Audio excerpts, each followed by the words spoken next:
आज की क्लास उन लोगों के लिए खास तौर से बेहद महत्वपूर्ण है जो यूपीएससी की तैयारी कर रहे हैं, यानी कि आईएएस और आईपीएस का सपना अपने मन में संजोए हुए हैं। ऐसे लोगों के लिए आज क्लास बहुत उपयोगी है। जैसे अब इसमें किस तरीके से उपयोगी है? उपयोगी इस तरीके से है कि सबसे पहले क्या होना चाहिए, उन बच्चों को जो तैयारी कर रहे हैं सबसे पहले उनको बोलना आना चाहिए, धड़ल्ले से बिल्कुल बिंदास बोलना आना चाहिए।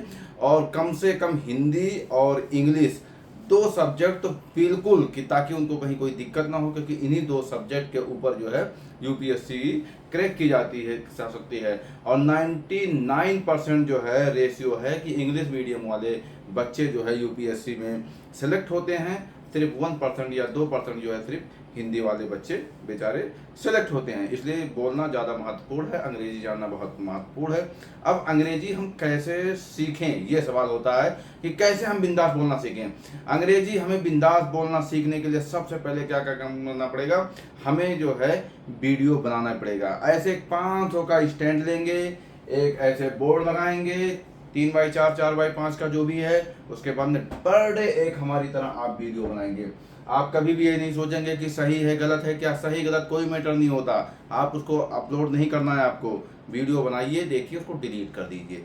मतलब वीडियो बनाना डिलीट करना, वीडियो बनाना डिलीट करना, इस प्रक्रिया में आप लगातार कर चलते रहेंगे तो ज़्यादा नहीं, बस 1 साल में आप पता क्या चलेगा कि बिंदास बोलने लगेंगे। और जो यूपीएससी का सबसे मेन है, यानी कि आखिरी है, इंटरव्यू यानी साक्षात्कार, उसको क्लियर करने के लिए आपको बोलना आना ही चाहिए। इससे आपकी पर्सनालिटी डेवलप होती है। तो चलिए आज मैं आप लोगों को एक सेंटेंस सिखाने जा रहा हूँ। जैसे मान लिया कहा जा रहा है पैसिव वॉइस। पैसिव वॉइस में जैसे कहते हैं कि ठीक है, मैंने कहा उसे पढ़ाया जा रहा था, क्या उसे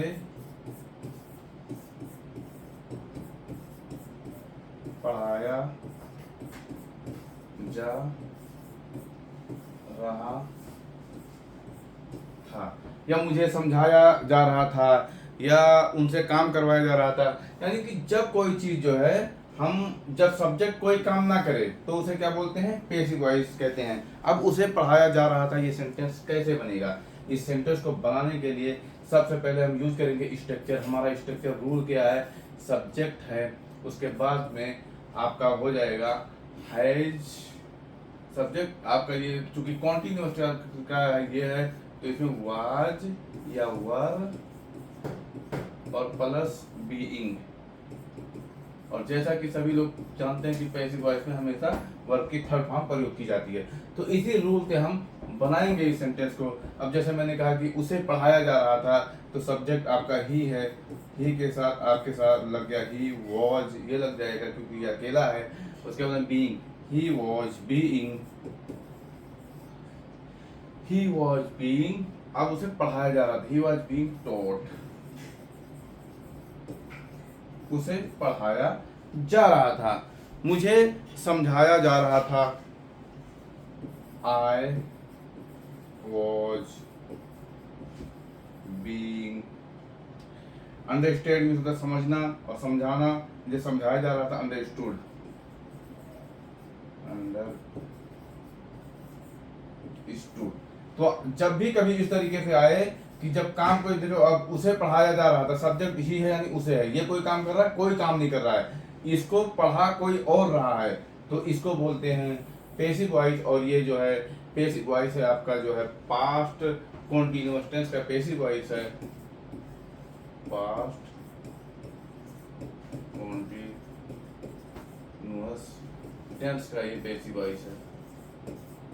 तो गाइस इस तरीके से जो है हम पास्ट कॉन्टिन्यूअस टेंस के पैसिव वॉइस का जब भी हमें रूल बनाना पड़ेगा सेंटेंस, तो हम इसी तरीके से सब्जेक्ट प्लस वाज या वर्ब प्लस बीइंग लगा करके वर्ब की थर्ड फॉर्म लगा करके हम बना देंगे। अब रहा सवाल, इस तरीके से हम छोटे छोटे सेंटेंस बनाना सीख लेंगे। अब आता है सबसे मेन मुद्दा, मेन पॉइंट, कि भाषा कैसे हम बोले। कोई भी भाषा सिर्फ 2 तरीके से बोली जाती है। एक तो हम किसी भी चीज़ के बारे में कुछ बताते हैं, या हम सवाल जवाब करते हैं, 2 ही है, बस और कुछ नहीं है। अब जैसे मान लिया, सपोज दैट, मान लिया हम अपने मेडिकल की दुकान पे बैठे हैं, कोई आया बत्ता, मतलब कोई आया कि भाई क्रोसिन दे दो, ठीक है भाई क्रोसिन ले लो। अब उसने पूछ लिया सर इसके क्या क्या फ़ायदे हैं, तो आपको उसको बताना पड़ेगा कि भाई ये क्रोसिन है और इसमें पैरासीटामोल मिला हुआ है 500 mg का। जब भी कोई बहुत तेज दर्द होता है तो दर्द में ये खाया जाता है, ये सडनली आराम करता है। और ये जो है पत्ता जो है 20 रुपये का पत्ता है, एक पत्ते में 10 गोलियाँ होती हैं और ये बहुत एक्सपेंसिव, महंगी नहीं, आप देख सकते हैं। इसका साइज़ अगर देखा जाए तो 2 इंची बाई 4 इंची का इसका साइज़ है और ये ग्रीन पत्ते में है। हम क्या करेंगे, उसको ऐसे ही बताते हैं। तो ठीक इसी तरीके से जब हम कोई चीज़ बताते हैं तो उसको पहले हम अंग्रेजी में मान लिया, अंग्रेजी नहीं हिंदी में पहले हमने बताया, फिर उसको हम अंग्रेजी में बोलने का प्रयास करेंगे। फॉर एग्जाम्पल जैसे मान लिया है it's a Crocin, and if I talk about the color, it's a white color and it is used for whenever we are ill, that time we use it। and ये जो है क्या होता है कि दर्द निवारक गोली है।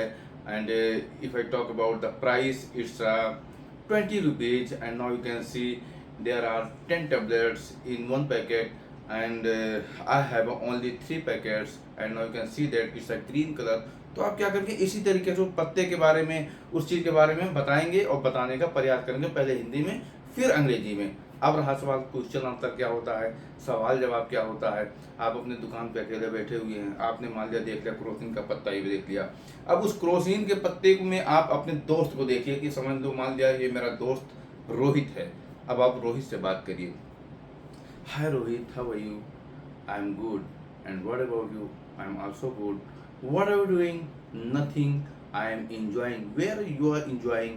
I am enjoying Mumbai. Oh, this time you are in Mumbai? Yes, I am in Mumbai. And you? I am at my home. Which home?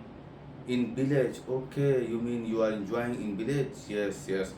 तो आप इस तरीके से सवाल जवाब करेंगे। यही 2 तरीके से अंग्रेजी बोली जाती है, कोई भी भाषा बोली जाती है। यानी किसी भी चीज़ के बारे में या तो हम बताते हैं या तो फिर हम सवाल जवाब करते हैं। बस 2 ही चीज़ है, लैंग्वेज और कुछ नहीं है।